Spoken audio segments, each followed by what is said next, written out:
has just been so incredible how much fun we're having. It's back in like the old days when anything was possible, or it was all about the story, right, rather than about who's going to come and tell you to pack up your box.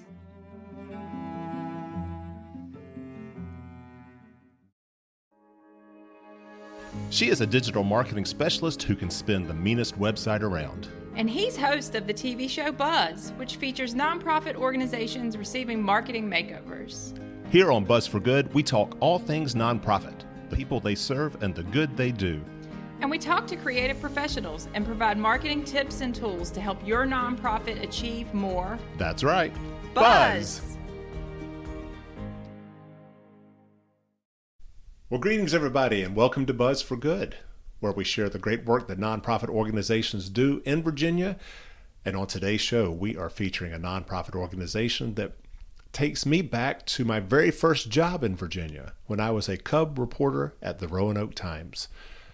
Those few years I spent as a journalist remain probably the most defining of my working life. And so today I get to go full circle back to those days and chat and swap some war stories with my former editor, Dwayne Yancey. Dwayne is among the most enthusiastic and curious journalists I have ever known, and he is now the executive editor of Cardinal News, the nonprofit news source for Southwest and Southside Virginia. On Tuesday, September the 27th, Cardinal News will celebrate its first birthday.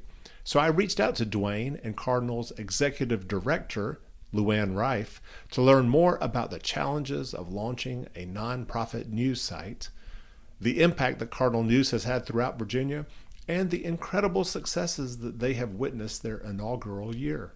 Now, before I share my conversation with Dwayne and Luanne, I invite everyone to stay connected to us via our website, buzzforgood.com. That's buzz, B-U-Z-Z, 4good.com. where you can watch previous episodes of our TV show Buzz that airs every Wednesday night, 7 p.m. on Blue Ridge PBS. Episodes like our most recent show starring St. Francis Service Dogs. On our website, you can also listen to previous episodes of this radio show podcast, Buzz for Good, which coincidentally is also celebrating its first birthday this week. You can also find us on Facebook, Instagram, LinkedIn, Twitter, and that's right, TikTok at Buzz for Good. I want to thank our sponsors, Freedom First Credit Union, where people bank for good.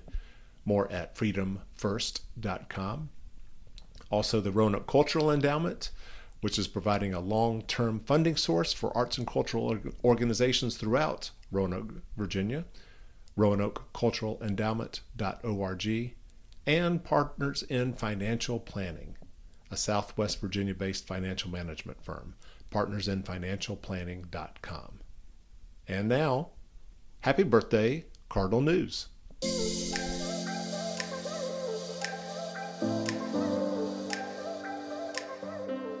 All right, well, it is my pleasure to welcome to Buzz for Good Dwayne Yancey, Executive Editor of Cardinal News, and Luanne Rife, Executive Director of Cardinal News. Welcome to you both. Thank you. Thank you. Good to be here. Yeah. So Dwayne, I'm obviously going to have to share some stories about working for you many years ago. We'll do that later on in the show. But I want to start off just by hopefully hooking listeners from the very outset here. Cardinal News focuses on Southwest and Southside Virginia. Why should people inside or outside of Southwest or Southside Virginia care about Cardinal News? Well, if you live in Southwest or Southside, ideally you care about the place you live, right? Right. Yeah. But yeah, right. But what does Cardinal News do especially well? Sure. Well, we are here to cover the big picture stories in the region that the legacy media once upon a time did, but now no longer can, as they have shrunk. So our focus is on big picture journalism, trying to connect the dots to things. We say we're here to cover the politics, economy, and culture of the region. Politics, we're the only news organization west of Richmond with a full-time reporter in the state capitol. year round. So we have someone in Richmond, reporting what our legislators are doing, Right. and what the state is doing that affects this side of the state. The economy, because the big story in Southwest and Southside, these are all communities that have seen their traditional employers decline or sometimes die altogether. Those industries, differ from place to place. Coal one place, textiles and tobacco another. You can go on and on. But they've all, changed. Yep. And this part of the state is busy, and that's been, well documented, the decline of all those. What hasn't really been well documented, and what we're trying to do, is connect the dots and how this part of the state is busy reinventing itself. No one was really tying those pieces together to tell that story. So if you're in the region, ideally you want to know those things. If you're outside the region, you may be interested in what's happening out here. To our amazement, we have accidentally built a statewide audience. That was, I tell people that was not our intent, but the internet knows no bounds. Yeah, it has happened.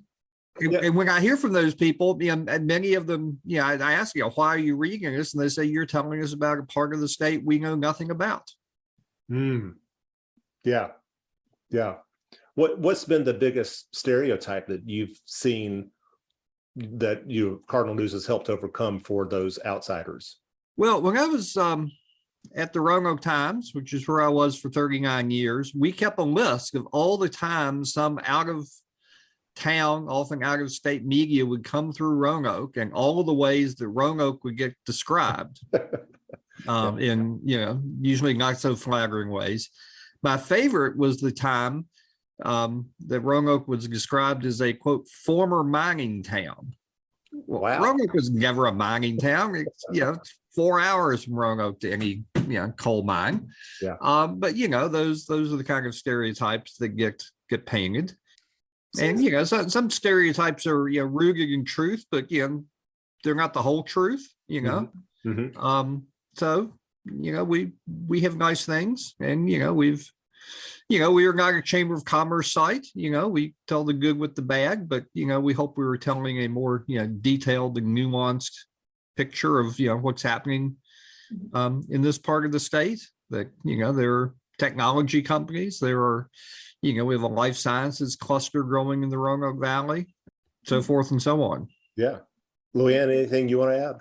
Yeah, I wanted to add that all of what Dwayne said is true, and we've all heard those stereotypes about Roanoke, or especially parts west of us.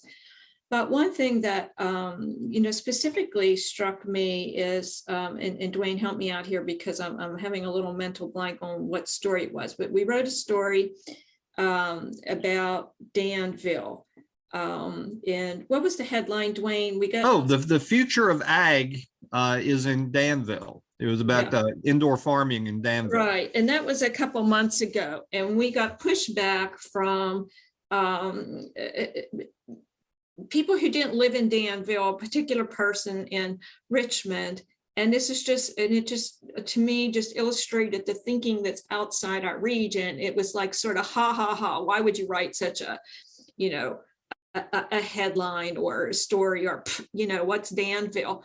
Well, we're standing there a couple weeks ago with the head of the National Manufacturing Association, who came at our request to Danville to talk about manufacturing events. And just as what happened to be on that particular day, at the moment, the largest vertical farming enterprise in Danville was having a ribbon cutting. And so there's these amazing things going on, and we took a tour of a lot of the training center and talked with businesses that are growing this in this field of advanced manufacturing that isn't the type of jobs that you used to think of.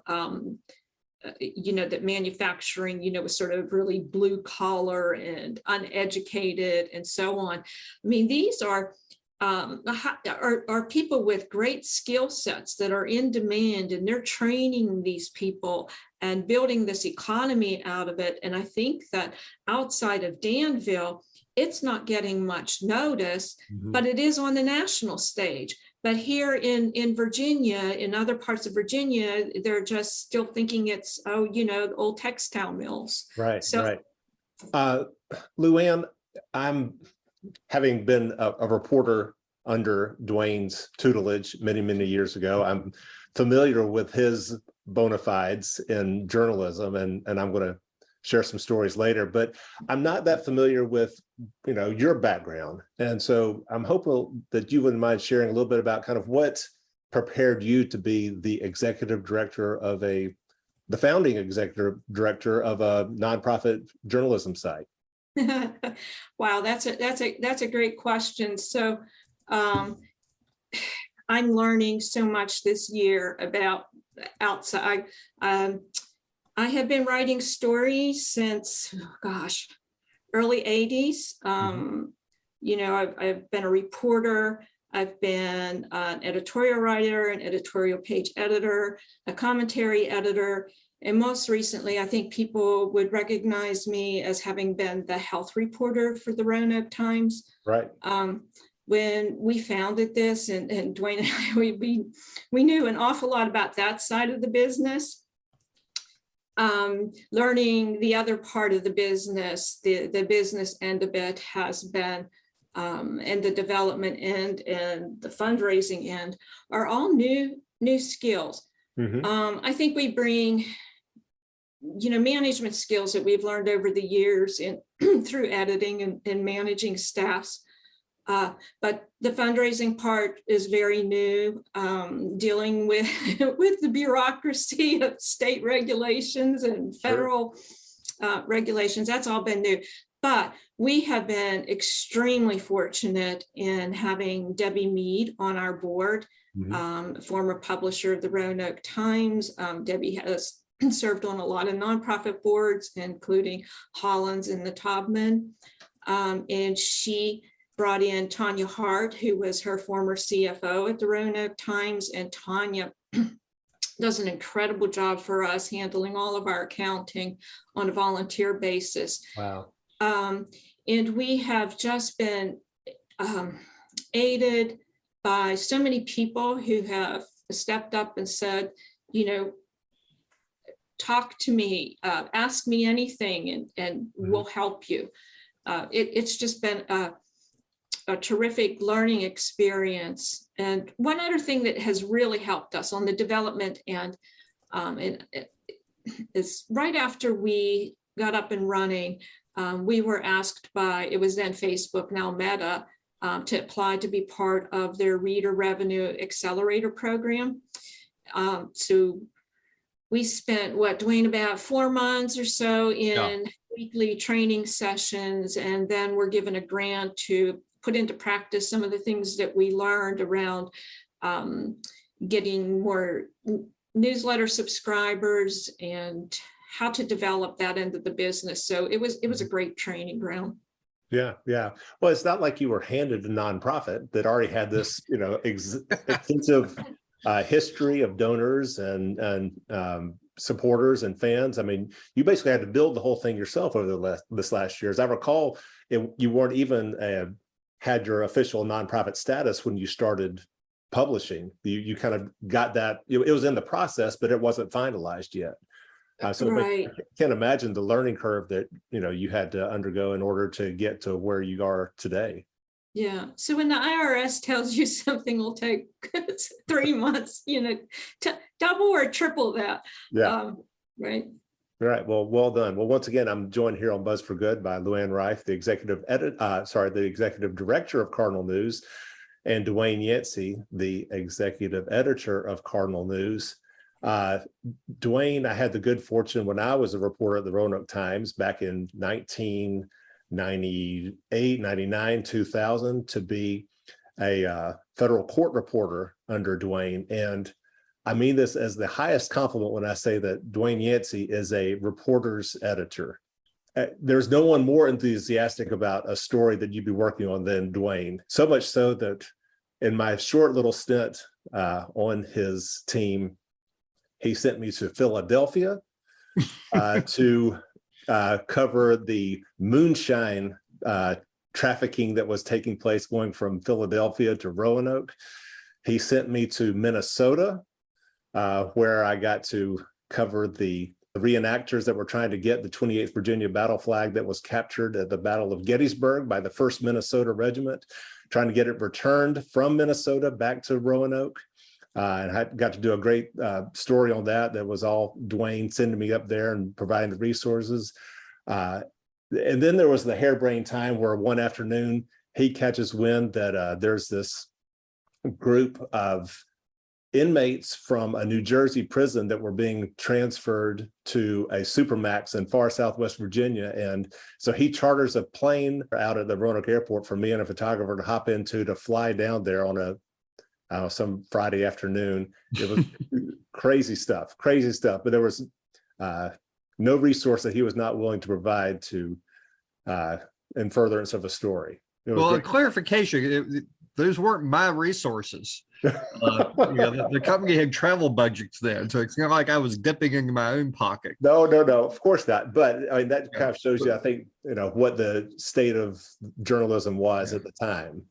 Yeah, Luanne will tell you that nowadays I am very cheap when it comes to spending money. So. We'll say frugal, not cheap. Frugal. We don't have that kind of expenses, but it is quite expensive, even just to send someone in a car down, to Red Onion territory. Yeah.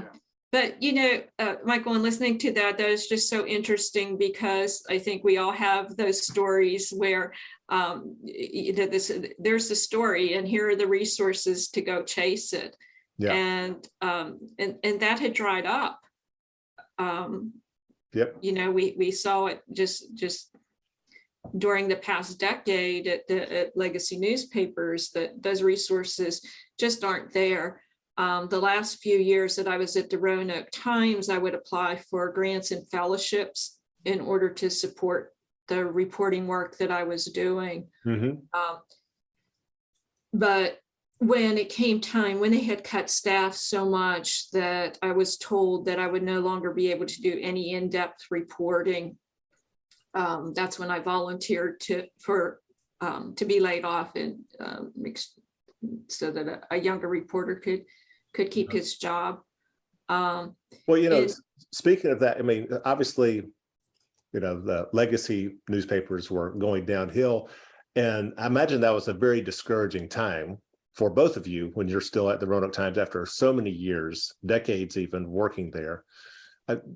Before the idea of Cardinal News came about, could either of you have even imagined ever having a post-Roanoke Times journalism career? No. I figured I was there until I retired. Yeah. And I was there until I retired,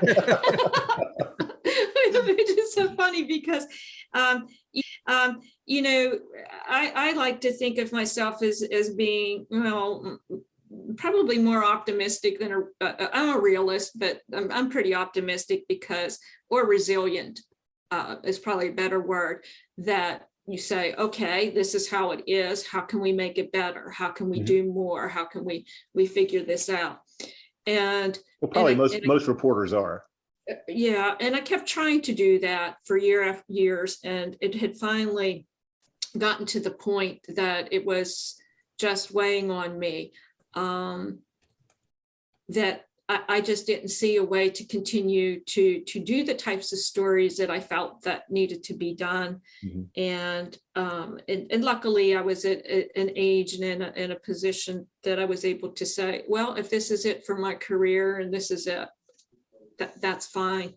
But I'm just, I cannot tell you how happy and excited we've been this past year with what we've been able to accomplish and what we have planned to do. It has just been so incredible how much fun we're having. Mm-hmm.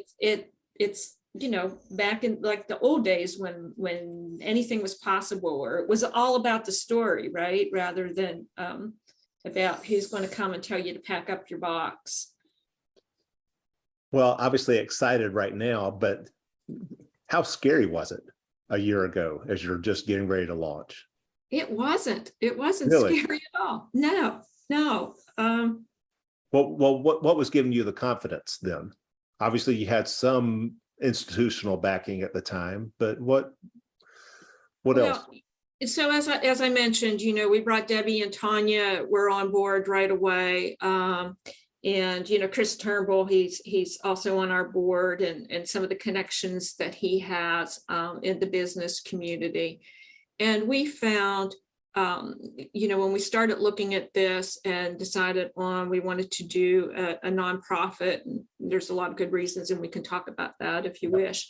We were also advised that it would take us 2 to 3 years to raise the money and get up off of the ground. And Dwayne says, well, we don't have that time. We have an election in a couple of months. And so we were extremely, extremely fortunate that we had some major funders. When we asked them, they stepped up with the seed money to get us up and going, and they had great faith in our ability to continue to raise money and to do this right. So we would not have started had we not been able to secure that funding right off.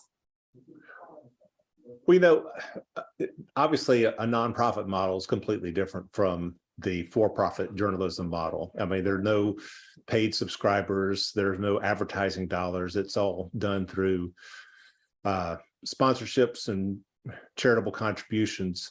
But it's free to access. Did y'all ever consider a paywall of any kind? No. No. Well, and that obviously helped lead to your success. So you say it's new, it's newish for print products, but it's the same model that public radio and public TV have used. It's hard to get people to pay for something they haven't seen. And the reality is, a certain percentage of people, if we operate the way we are now, a certain percentage of people, are going to donate, and we were convinced of that if the content is good, a certain percentage of people are going to support that, and they have. Yeah. Well, once again, I'm joined here on Buzz for Good by Dwayne Yancey, executive editor of Cardinal News, and Luanne Rife, executive director of Cardinal News, which is celebrating its first anniversary on September the 27th. So we're excited about that. Luanne, talk about just the growth that Cardinal News has experienced since it was founded a year ago. Yeah. So when we announced that we were creating Cardinal News at the beginning of September of last year, we had 0 subscribers and about a dozen donors. And by the time that we launched on September 27th, we had a few people start to donate, and we had about 300 people who had signed up for that first edition of our newsletter. Today we have more than 1,600 donors. Wow. And our newsletter went out this morning to about 8,500 people, and that number grows every day. Fantastic. Wow. Congratulations. Thank you. That is spectacular. What about on the staff side? Because I know it started out basically with Dwayne and Marcus in Richmond covering politics. How many more people have been added to the staff since then? Sure. Well, we started with we started with 0, and then there was me as one. Then we had 2 reporters, Marcus Schmidt, Richmond, Megan Schnabel in Roanoke. We currently have 3 reporters on staff. On Monday, we have a 4th reporter who starts. The 3rd was Grace Mammon in Danville. On Monday, Susan Cameron starts for us in Bristol. She will be 4. And we have more on the way. And I'll let Luanne talk about those. Yeah, we have a new audience development content manager who started on Monday. Yeah. And we have an announcement that will be coming next week about another staffer. In the spring, we identified, I think, 7 positions that we were needing to fill. And so Susan's position, and so we had $0 for those. We budget $100,000 per position to cover compensation, expenses, and reporting, and what you need to support an employee. So that was a pretty big campaign that we launched in the spring. We thought that it was really critical to have someone in Bristol. And so thanks to Gene and Foundation, we now have someone in Bristol. Right.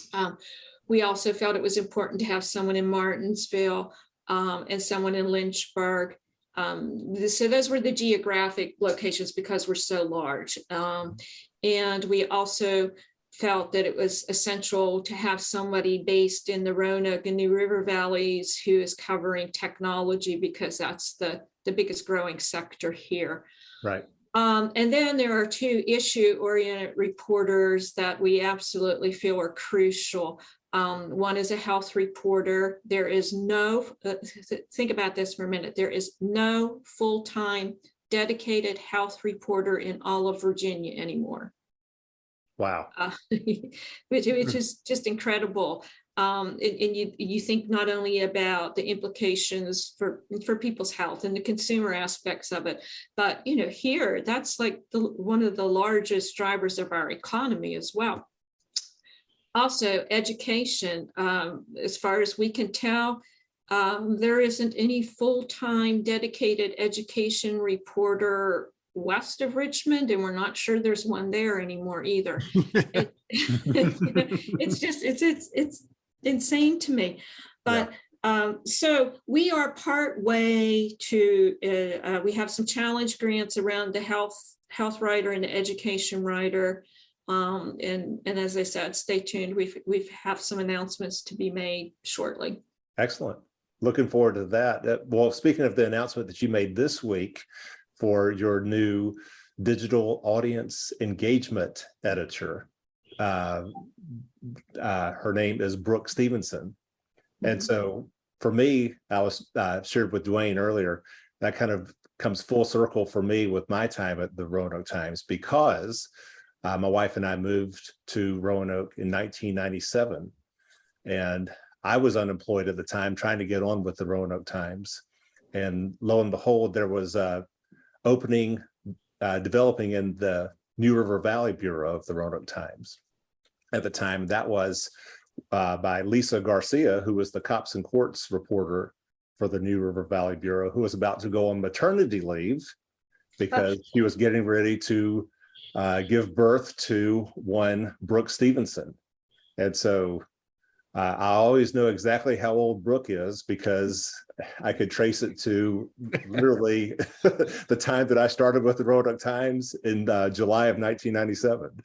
So I was just ecstatic and feeling very, very old to to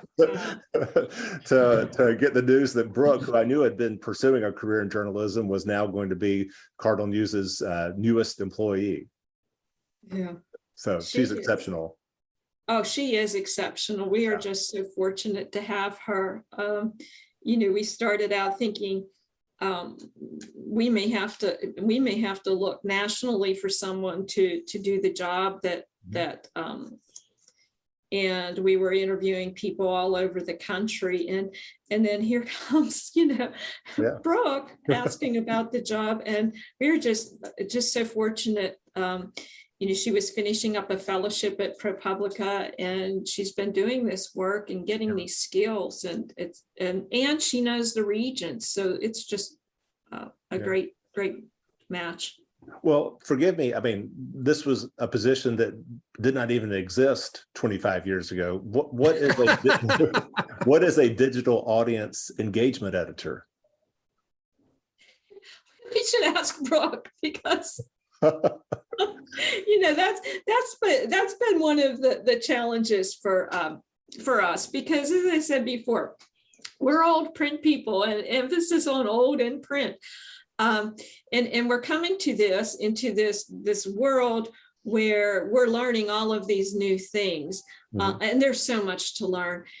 one of the smartest things we did right from the start was that we hired Foxglove Marketing that specializes in digital marketing and audience development to help guide us. And so we have a small budget for that. And they've been setting things up and doing some social marketing ads to make people aware of us, because we could do the best journalism going, which I think we do.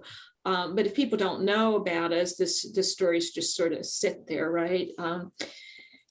So Brooke is going to take us to the next level. She's going to work on all of those things that you hear about that you're not really sure exactly what it is, like SEO. Work on developing some new products. Stay tuned for an announcement along those lines as well.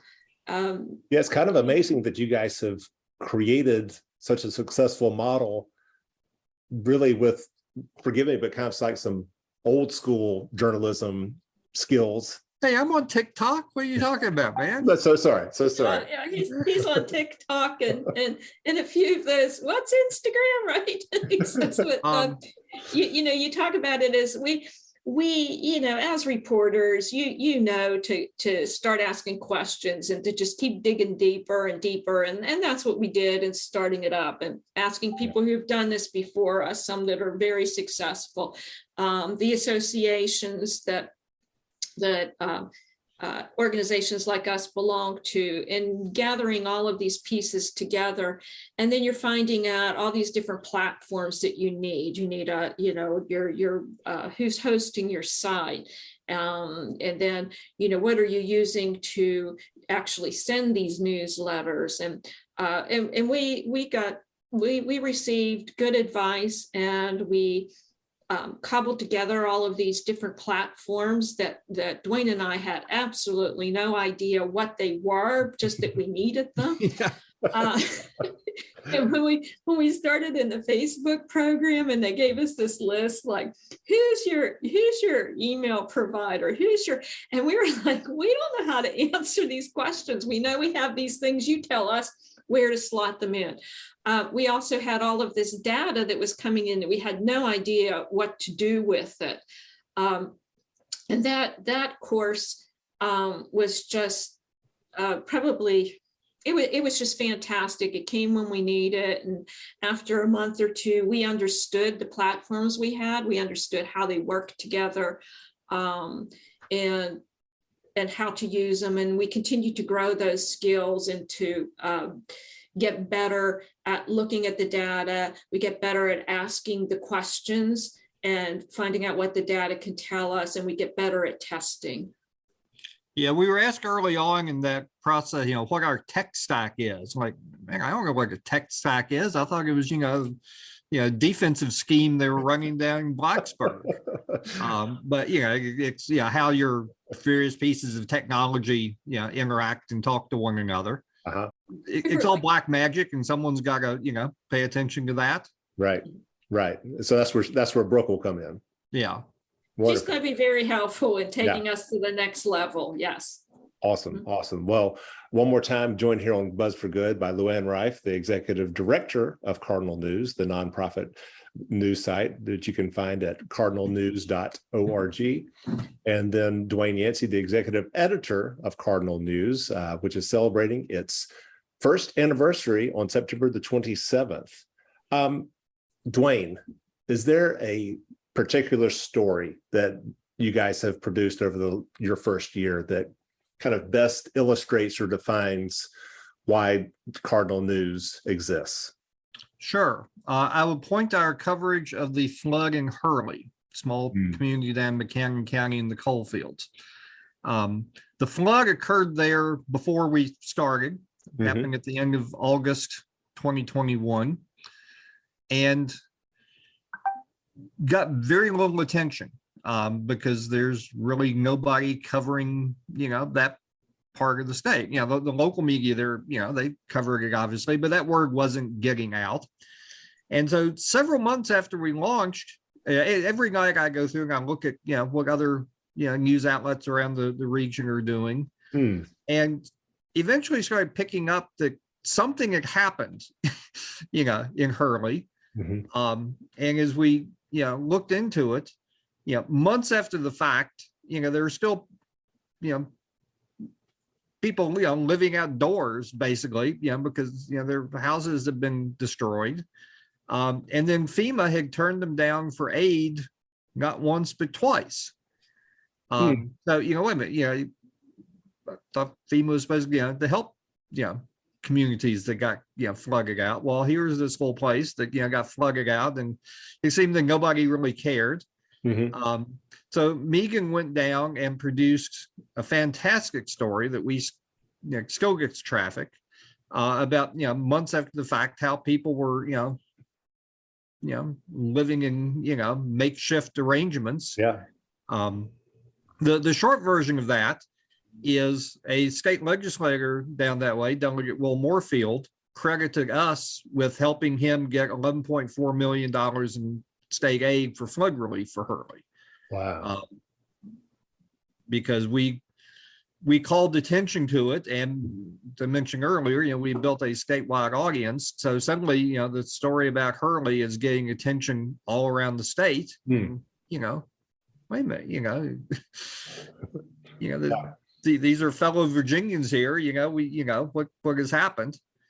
Seems like kind of like a case of, does a tree make a sound if it falls in the forest and no one's there to hear it? I mean, exactly. Yeah, it had fallen, but there was no one there to advertise it, to broadcast. That part of the state is really sort of your classic news desert. Yeah. To the extent that there are weekly papers there, but they're not online. So yeah. It really is a case of the tree falling in the forest, and no one outside there hears it. Follow up with that to say that this past summer, when Buchanan County encountered had similar flooding occur, news media from all over descended on Buchanan County to cover that. Now, would that have happened had we not written about Hurley? Well, kudos to y'all, and kudos to you, Dwayne. You are probably among the most curious people I know.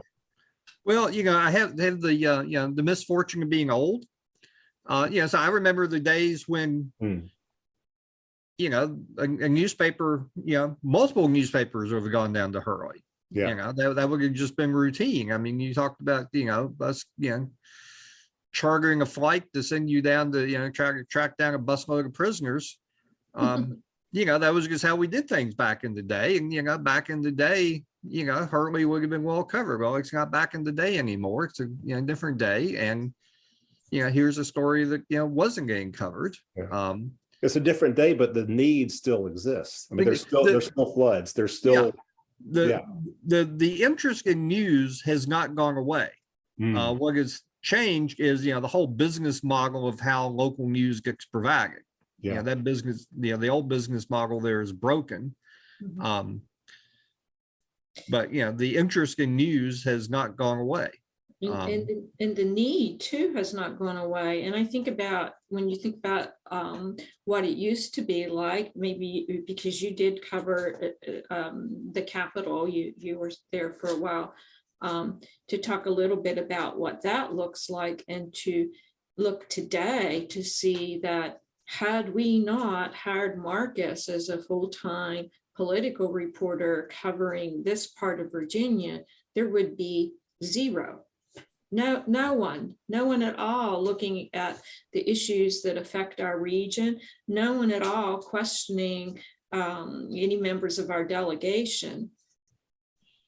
Yeah, I mean, one of the breaking points for me, was when the paper abolished the political beat and say, okay, we're going to pick up all of our coverage from, the Richmond Times-Dispatch, which may be fine coverage, but the Richmond Times-Dispatch reporter is not asking about issues that are affecting Southside Virginia. Yeah. I mean, back in the day, when the General Assembly was in session, we would sometimes have 3 or 4 reporters. Oh, yeah. I remember. Right. Caring about, our legislators and our issues. that wasn't happening, you know? Yeah. So. Well, we're going to kind of segue here towards the ending of our conversation. Once again, celebrating the first anniversary of Cardinal News here on Buzz for Good with Executive Director of Cardinal News, Luanne Rife, and Executive Editor Dwayne Yancey. I'm struck by, the logo that you guys have for Cardinal News is a cardinal, and it sits, kind of on the western part of the state in your logo. But there's nothing that says that the cardinal can't be the entire state. Has there been any conversations, given the success of how you guys, what you have seen over the first year, that maybe you want to expand beyond Southwest and South Side? That's a loaded question. Yeah, that's got the plan. We came up with Cardinal because there was no one single word that covered Southwest and South Side. Yeah. But it is the state bird. But it is the state bird. And we couldn't say Virginia because we don't cover all of Virginia, but Cardinal said Virginia without saying Virginia. Right. And everyone understands that. Like we had, in some ways we are a statewide publication. We've got a statewide audience. Sure. Our biggest audience is in the Roanoke Valley. But lifetime, our second biggest audience is virtually a tie between Northern Virginia and Richmond. Really? Wow. So, we're covering issues on this side of the state, but they get heard all over. So, going back to that Hurley story, suddenly people in Northern Virginia are like, what? So any thoughts at all? Are there other nonprofit news organizations covering other parts of the state? Yeah. Sure. Okay. There's one much older than us in Charlottesville, Charlottesville tomorrow, that I often point to when I give talks, and we are available to come talk to civic groups. The legacy newspaper in Charlottesville is now down to one reporter. Charlottesville tomorrow, I'm not quite sure what their staff size is now, reporter wise. It's like 4 or 5, but is bigger. Wow. So that's a place where the future is already happening in Charlottesville. I should have asked earlier, but at the same time that you guys are celebrating your first anniversary, you've also seen a lot of successes of late, some national awards and recognitions. Share some of those with us. So last night we all gathered together for a watch party for the virtual ceremony of the Institute for Nonprofit News. We were finalists for what they call an inaugural in the category of community champion for our coverage in Hurley. Next month, the Lion Publishers, their award ceremony will be held in Austin, and we are a finalist for the New Business of the Year award, which recognizes our business model as well as our reporting. It's pretty prestigious to be nominated for this. Well, those are the two big awards right there. In less than a year, we've gotten a statewide audience and national recognition, not once but twice. Not too shabby. No, and have more than doubled the size of our staff. And all of that is paid for. We are very fiscally conservative when it comes to hiring people. We don't hire someone unless there's a guaranteed funding stream. So there's a lot of stability there. So you mentioned, speaking of funding stream and the looking ahead now, that there's a goal to have a healthcare reporter and an education reporter. And for people who are interested in supporting both of those, as well as other expansion efforts and other reporters, I assume that they could find out more information at cardinalnews.org. Yeah, they could. If someone's interested in a major gift or in finding out about our challenge gifts, challenge grants, they could contact me directly. Luanne at cardinalnews.org, or if that's too hard to remember, news at cardinalnews.org gets to any of us. Okay, great. Thank you. Thank you. What else do we have to look forward to, not only as we celebrate the end of your first year, but maybe the launch of your second year? Well, I think you can look forward to some announcements in the coming weeks about additional staffing positions, and really that's going to be our focus, is to fund the positions that I outlined, and hopefully we can do that within the next 6 months and have all of that up and running, and you'll just be amazed at the stories we can tell. Wonderful. Well, once again, Dwayne Yancey, Executive Editor of Cardinal News, and Luanne Rife, Executive Director of Cardinal News, celebrating its first anniversary on September the 27th. Thank you both so much for coming on to Buzz for Good. Thank you for the fabulous coverage that you guys have been coordinating over the last year, covering news and politics and culture in Southwest and Southside Virginia. And I wish you all the best as you get ready to start year 2. Oh, thank you. Thank you. We're excited.